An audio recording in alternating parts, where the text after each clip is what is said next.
You know what? It's just phenomenal. It warms my heart to know that whatever Amanda started, and it started.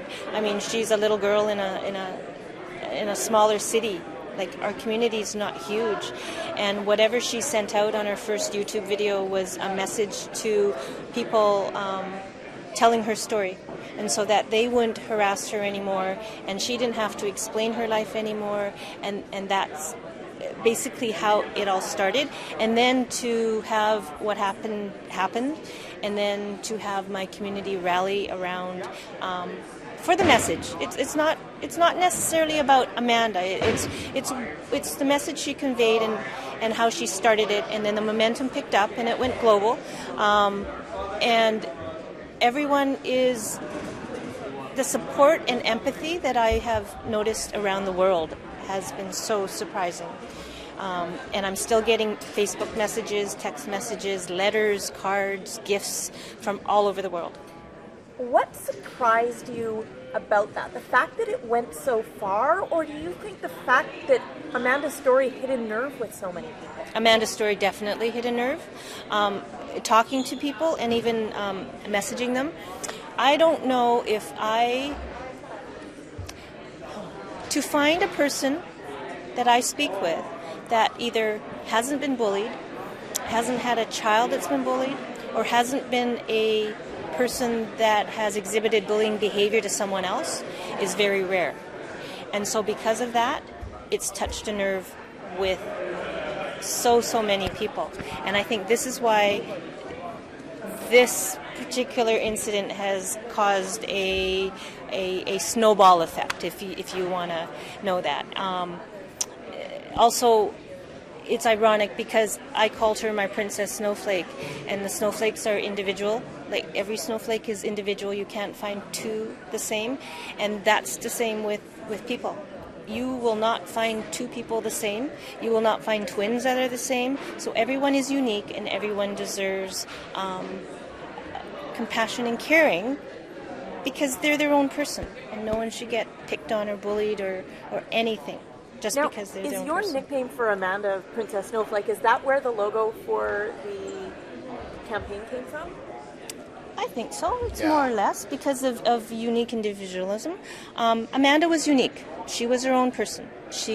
I won't, if I said she was this wonderful, calm child, I'd be lying as a parent, because what child is wonderful and calm? She was very spirited. She had an idea in her head and she went for it.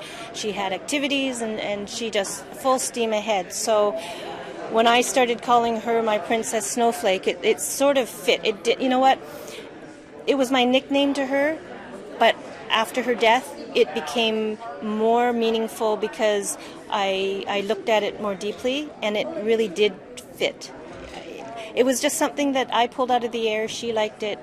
We bantered back and forth, and so it surprises me how it has become the symbol of, well, I'm hoping that it could become the symbol of anti-bullying, because of it just doesn't, you know what, and the bullying behaviors is individualism. It's as Greg said, it's the gender thing. It's a whole bunch of different things that can be related to a snowflake symbol. Now, obviously this all came together very quickly, the bylaw, the campaign, you had a big role in it. Was the announcement chosen today because it would have been her 16th birthday? I think it helped. As I said, a lot of things came into place upon the date of Amanda's death. A lot of things fell into order. This was just another one of them.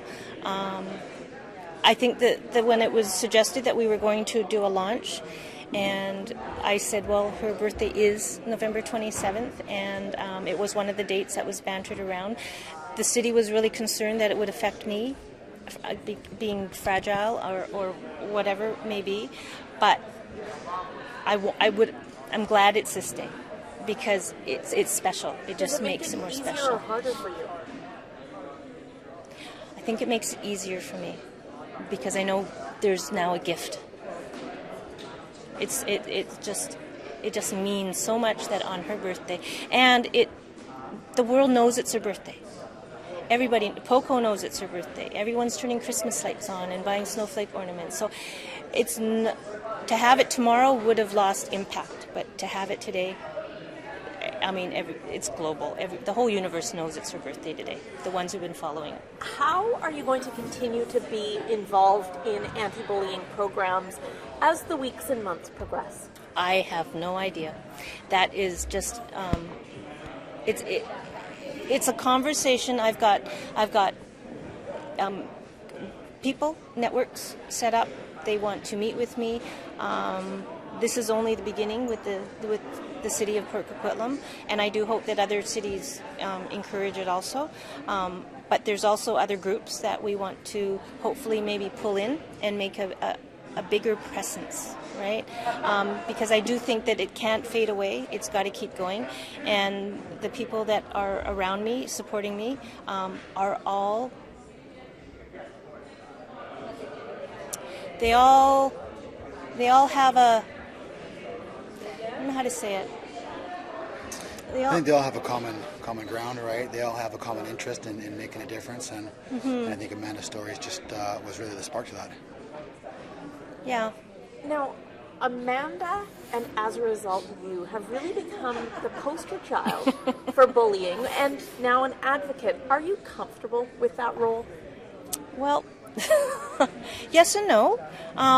It has brought me to the forefront. We do live in the city of Port Coquitlam, and it's a little city there on the map.